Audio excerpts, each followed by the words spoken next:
Elon Musk, ये नाम तो सबने सुना ही होगा। टेस्ला, स्पेसएक्स और अब एक्स, इन सब के पीछे यही हैं। पर क्या कभी सोचा है कि उनके हर एक मूव, हर एक फैसले के पीछे एक बहुत बड़ी और कह सकते हैं कि थोड़ी चौंकाने वाली सोच काम करती है? तो आज हम सिर्फ गाड़ियों या रॉकेट की बात नहीं करने वाले, बल्कि हम मानवता के भविष्य को लेकर उनका जो ग्रैंड प्लान है, उसे समझने की कोशिश करेंगे। तो चलिए सीधे मुद्दे पर आते हैं। इलॉन मस्क की ये भविष्यवाणी सच में सोचने पर मजबूर कर देती है ना? एक ऐसा भविष्य जहां काम करना या ना करना ये अपनी मर्जी होगी। सुनने में तो ये किसी साइंस फिक्शन फिल्म जैसा लगता है, पर मस्क का मानना है कि ये हमारी हकीकत बन सकता है। अब सवाल यह है कि हम वहां तक पहुंचेंगे कैसे? इसका जवाब उनके एक बहुत बड़े और चर्चित कदम में छिपा है। तो मस्क के इस बड़े विजन को समझने की शुरुआत होती है ट्विटर की खरीद से, जिसे अब हम एक्स के नाम से जानते हैं। देखिए, ज्यादातर लोगों को लगा कि ये बस एक सोशल मीडिया कंपनी को खरीदने का सौदा है, लेकिन असल में ये एक ग्लोबल डिजिटल टाउन स्क्वायर बनाने की तरफ पहला कदम था। एक ऐसी जगह जहां पूरी दुनिया एक साथ आकर बात कर सके। अब मस्क का मानना यह था कि ट्विटर अपनी जड़ों की वजह से, मतलब क्योंकि वो सैन फ्रांसिस्को में बेस था, तो वो एक खास अति वामपंथी विचारधारा की तरफ झुक गया था। तो उनका मिशन था इसे वापस एक बैलेंस्ड, एक सेंट्रिस्ट ग्लोबल प्लेटफॉर्म बनाना। एक ऐसा मंच जहां हर तरह की आवाज को जगह मिले, ना कि सिर्फ एक तरफ की। और इसके लिए एक्स का जो ऑपरेटिंग प्रिंसिपल है वो बड़ा सिंपल है। जिस भी देश में ऑपरेट कर रहे हो, वहां के कानूनों का पालन करो, लेकिन उससे आगे बढ़कर अपनी तरफ से कोई दखलंदाजी मत करो। यही वो सिद्धांत है जो एक सच्चे ग्लोबल टाउन स्क्वायर की नींव रखता है। पर कहानी यहां खत्म नहीं होती। ये तो बस शुरुआत है, क्योंकि ये टाउन स्क्वायर एक बहुत बड़े मकसद का सिर्फ एक हिस्सा है। तो सवाल उठता है कि ये टाउन स्क्वायर आखिर इतना जरूरी क्यों है? क्योंकि देखिए, मस्क के लिए ये सिर्फ लोगों को बातचीत करने की एक जगह देने से कहीं ज्यादा है। ये मानवता के लिए एक बहुत बड़े, एक बहुत ज्यादा एम्बिशियस लक्ष्य का एक जरिया है। असल में एक्स के पीछे की जो असली ड्राइविंग फोर्स है, वो है कलेक्टिव कॉन्शियसनेस, यानी सामूहिक चेतना का निर्माण। जरा सोचिए, एक ऐसा प्लेटफॉर्म जहां भाषा की सारे दीवारें टूट जाएं और पूरी इंसानियत के विचार एक साथ आकर एक साझा समझ बना सकें। यही है मस्क का अल्टीमेट गोल। मस्क इसे एक बड़े सरल से उदाहरण से समझाते हैं। सोचिए, एक अकेली कोशिका, एक सिंगल सेल क्या कर सकती है? कुछ खास नहीं, है ना? लेकिन जब 30 ट्रिलियन कोशिकाएं एक साथ मिलती हैं, तो एक इंसान बनता है जो सोच सकता है, कुछ बना सकता है, महसूस कर सकता है। ठीक इसी तरह जब अरबों इंसान एक प्लेटफॉर्म पर जुड़ते हैं, तो उनकी जो कलेक्टिव चेतना और काबिलियत है, वो भी कई गुना बढ़ जाती है। तो ये सब हमें उस सबसे जरूरी सवाल पर ले आता है जो इस पूरी फिलॉसफी के केंद्र में है। आखिर इस ग्लोबल चेतना को बनाने का मकसद क्या है? ये इतना जरूरी क्यों है? तो मस्क के मुताबिक इस कलेक्टिव कॉन्शियसनेस का जो अल्टीमेट गोल है, वो है ब्रह्मांड के सबसे बड़े सवालों के जवाब खोजना। सवाल जैसे कि हम यहाँ क्यों हैं, ये असलियत, ये रियलिटी आखिर है क्या? पर उनका मानना है कि जवाब ढूंढने से पहले हमें ये सीखना होगा कि सही सवाल कैसे पूछें, और इसके लिए हमें पूरी इंसानियत की मिलीजुली बुद्धि की जरूरत पड़ेगी। अच्छा, अब देखते हैं कि ये विचार हमारे समाज को कैसे बदल सकता है।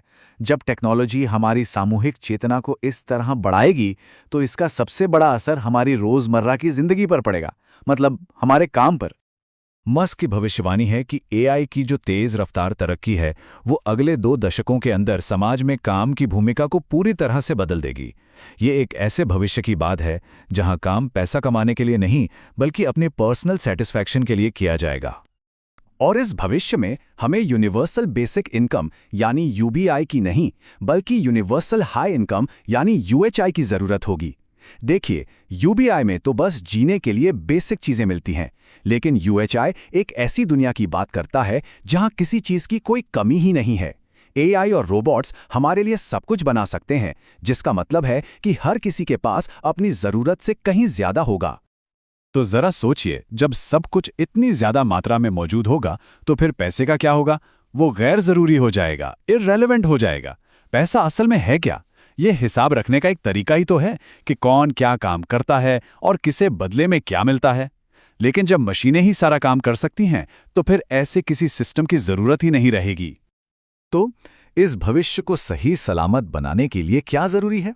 इसके लिए हमें कुछ बुनियादी सिद्धांतों को समझना होगा, खास तौर पर एआई, सच और असलियत के बारे में। मस्क की जो सिमुलेशन हाइपोथेसिस है, उसका आधार है वीडियो गेम्स की तरक्की।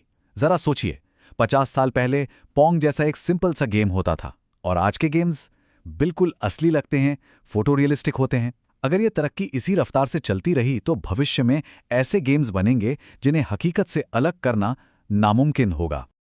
और ये वीडियो गेम वाली बात हमें सीधे एक बहुत बड़े दार्शनिक सवाल पर ले आती है। अगर ऐसे सिमुलेशन बनाना मुमकिन है जो असलियत से बिल्कुल मिलते जुलते हों, तो हम ये कैसे जान सकते हैं कि हम खुद उनमें से किसी एक में नहीं जी रहे? तो इस पर मस्क का जवाब क्या है? उनका मानना है कि 50% से भी ज्यादा संभावना है कि हम किसी सिमुलेशन में जी रहे हैं, ना कि बेस रियलिटी में। ये एक ऐसा आइडिया है जो हमारे अस्तित्व की पूरी समझ को हिलाकर रख देता है। तो अगर हम एक सिमुलेशन में हैं भी, तो हम ये कैसे पक्का कर सकते हैं कि एआई हमारे लिए खतरा ना बने? मस्क के मुताबिक हमें एआई को 3 मूल स्तंभों पर बनाना होगा। पहला, सत्य, ताकि वो झूठ ना बोले। दूसरा, सौंदर्य, ताकि वो कला और इंसानियत की कद्र करे। और तीसरा, जिज्ञासा, ताकि वो ज्ञान की खोज में हमारा साथ दे। तो इन सभी बड़े बड़े फिलॉसफिकल आइडियाज का आखिर मतलब क्या है? अंत में मस्क इन सारी बातों को उन लोगों के लिए एक सिंपल और प्रैक्टिकल मैसेज में समेटते हैं जो कुछ नया बनाना चाहते हैं, यानी बिल्डर्स के लिए। इतने सारे दार्शनिक कॉन्सेप्ट्स के बावजूद किसी भी एंटरप्रेन्योर के लिए पहला सिद्धांत बहुत सीधा और सरल है। उपयोगी प्रोडक्ट्स और सर्विसेज बनाओ। मेन मकसद कुछ ऐसा बनाना होना चाहिए जो दूसरों की जिंदगी में कोई वैल्यू ऐड करे। देखिए, सफलता और खुशी ऐसे लक्ष्य नहीं हैं जिनका सीधे सीधे पीछा किया जा सके। ये तो वैल्यू क्रिएट करने का एक नेचुरल नतीजा है, एक बाय प्रोडक्ट है। जब ध्यान उपयोगी प्रोडक्ट्स बनाने पर होता है तो फाइनेंशियल सक्सेस अपने आप आती है। जब दूसरों के लिए वैल्यू बनाई जाती है तो खुशी और संतुष्टि अपने आप मिलती है। और यही मस्क का आखिरी और सबसे जरूरी संदेश है। हमेशा जितना लेते हैं उससे ज्यादा बनाने का लक्ष्य रखें। समाज में एक योगदानकर्ता बने, सिर्फ एक उपभोक्ता नहीं। एक मीनिंगफुल लाइफ का सार यही है। तो अंत में सवाल ये नहीं है कि इलॉन मस्क क्या बनाएंगे, बल्कि सवाल ये है कि हम क्या बनाएंगे। इस बदलती हुई दुनिया में जहां काम और असलियत के मायने ही बदल रहे हैं, ऐसी कौन सी मौलिक वैल्यू है जो समाज में हमारा योगदान होगी?